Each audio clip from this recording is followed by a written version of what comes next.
Ay, Noy, balita, Noy. Tagal mo na sa Bicol, ilang araw ka rin dun, ha? Ano ba ginagawa mo dun? Ano mga pinagkakabalan mo dun?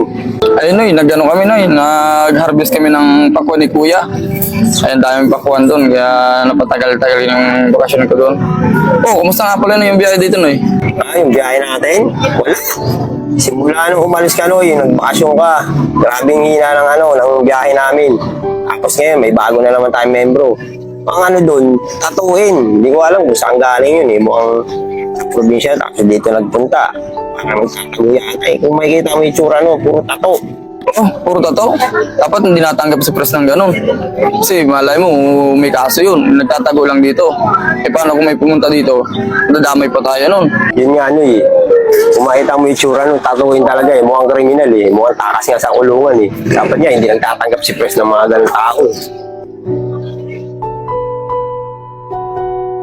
Uy, nandito na pala si Belo. Kailan pa ito dumating? Uy, Belo! Saan nga pala pinangako mo sa akin pakuan? Ayun na nga, Doy eh. Pagdating ko sa bahay, nilantakan na agad. Ayun, ubus na. Ano ba naman yan? Inasahan ko yun eh. May bago, Doy. May bago daw tayo membro na puro tato ah.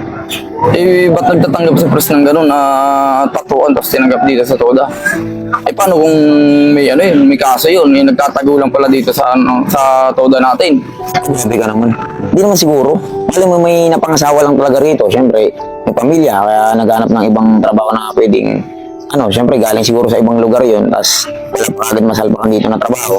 Kaya napili niya muna mag-tricycle driver para lang may pakakin sa pamilya niya. Pero sasabihin mo, bro, agad-agad, puhusgahan nyo agad ng pangit yun. Sabagay, hindi ko pa naman nakikita yun eh. Ay, kwento lang sa akin, Nikki. Tama, malilim na pala. Maglilinis muna ako ng tricycle. Ayos, malilim na. Paglinis na ako ng tricycle ko. Pwede. Uy, ayun na ba yun? O yan yun. Siguro coding yan, kaya naka-civilian, tsaka para linisin yung tricycle niya. Oo nga no, puro tato eh. Tanggalan kulungan talaga yan ah. Hindi naman siguro. Pero mas maganda siguro tanungin natin. Ikaw na, Doy. Hindi ko naman kilala yan. Sige ko na kausap. Bagay, naging kausap ko na rin yan nakaraan eh. Topak ko na rin yan. Hey, Trops! Ang coding natin ngayon ah. Oo nga, Trops eh.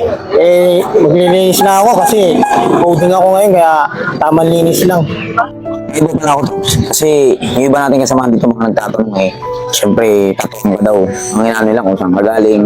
Kasi nakikita daw nila sa itsura mo, mukhang galing ka daw kulungan. Ganun ba? Itong tattoo na to, piling ko lang to. Parang naging bisyo ko na ba? Sabi ko na nga ba eh. Kasi mga ibang kasama dito, masyadong mga judgmental eh. Hindi ba pwede yung may mga tattoo lang? Hindi pa may tattoo eh, galing sa kulungan. Kaya minsan sinasabihan ko sila, hindi naman siguro. Kasi baka yan, dito nagalagay yan. Ganun ba? Wala. Itong mga tattoo ko na to, hilig ko lang kasi talaga to. Kaya ako napunta rito sa lugar na to, yung tsahin ko kasi, merong bahay dito. Ngayon, nag-abroad siya, walang tatao. Kaya kami ang pinupunta ng tsahin ko na magtao ba.